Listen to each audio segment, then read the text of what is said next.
guys, welcome back! Today's video is about cymbidiums and I want to share with you my care tips for these showy orchids that impress me even when they are not in bloom.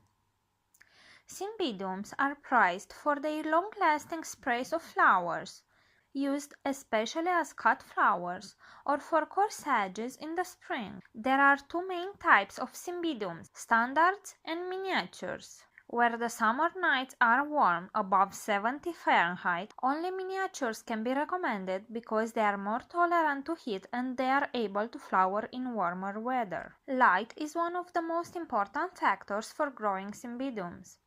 The maximum amount of light possible, short of burning, should be given to this plant. In the growing season, I am keeping my cymbidium outdoors, this meaning from the moment it finishes flowering in the spring till late autumn, just before the frost comes. I keep it in a very bright location where I have about 3,000 to 5,000 foot candles or even more in my garden next to my Vanda orchids.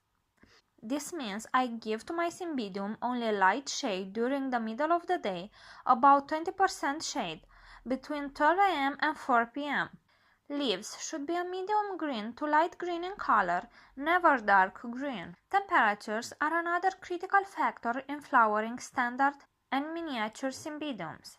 During the summer, standard cymbidiums are usually grown outside in semi-shade, where the day temperatures should be about 24 to 30 Celsius, but the night temperatures in the late summer to autumn, or in my climate from August to October, must be about 10 to 15 Celsius at night and about 18 to 24 Celsius during the day. When the plants are in bud, temperatures must be as constant as possible, between 13 and 24 Celsius. If you don't give constant temperature to your cymbidium when it is in spike, you may experience bud blast. Miniatures can stand temperatures about 5 to 10 degrees higher than standard and still flower. Most cymbidiums can tolerate light frost and survive, but this is not recommended.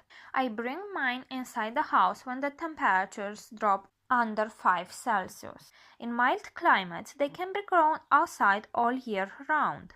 A bright and cool location inside is best for the winter months. Cymbidiums are semi-terrestrial orchids, meaning they require a finer potting medium and that they don't breathe through their roots. Generally, cymbidiums grow new pseudobulbs during the spring, summer, and early autumn, meaning that this is the period they require tremendous amounts of water. So, during this time, I keep my cymbidium constantly moist. Water heavily during the growth season, keeping the potting material evenly moist. You can reduce watering when the pseudobulbs are fully mature.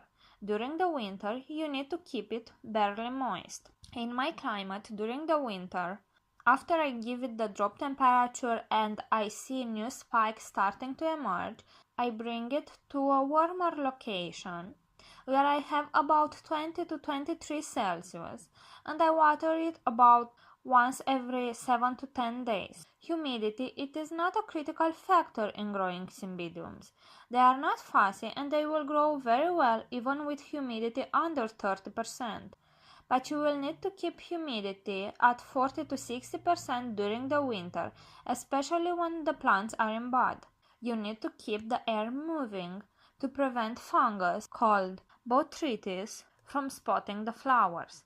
Bud blast is a common issue with these orchids. The buds are very sensitive to temperature variation.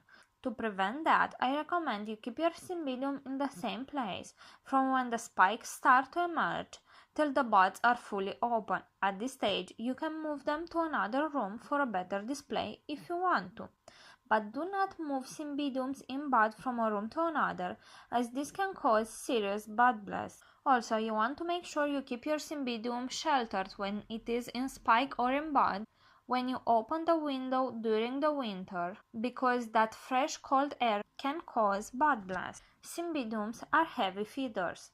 In the growing season, I fertilize mine every other watering with a diluted fertilized solution of about 400 to 450 ppm. My fertilizer is a 14810 NPK with a concentration of magnesium of 2. In between fertilizing, I make sure to flush the pots with rainwater. In winter, I fertilize once a month. A very common issue with cymbidium is the appearance of black leaf tips.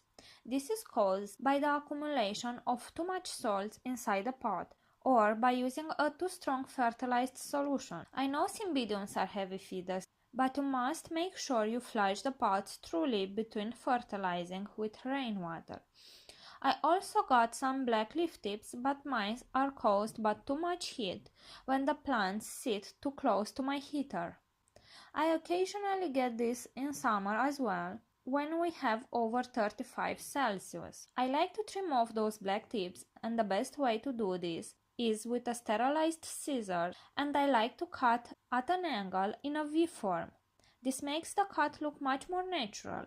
You can sterilize the cut wound with cinnamon if you like, but I usually don't do this as I have good airflow and I never had a leaf getting infected. But I do this only with orchids that have thin leaves. Potting is usually best done in spring after flowering, usually every 3 years or when the potting medium starts to decompose.